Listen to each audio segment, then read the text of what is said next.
The plague of many a planned outdoor activity has got BYU Idaho students looking elsewhere and indoors for entertainment. One place students go is the MC Bowling Alley.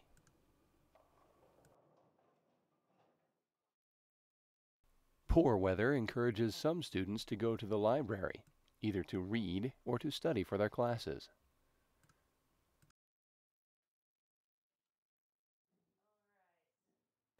Playing board games with friends is also a popular choice.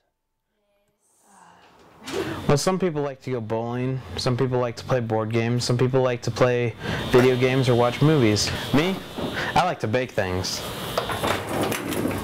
because then I get to eat it. Looks good. The next time you see dark clouds on the horizon, don't worry. There are plenty of activities for students to do despite foul weather.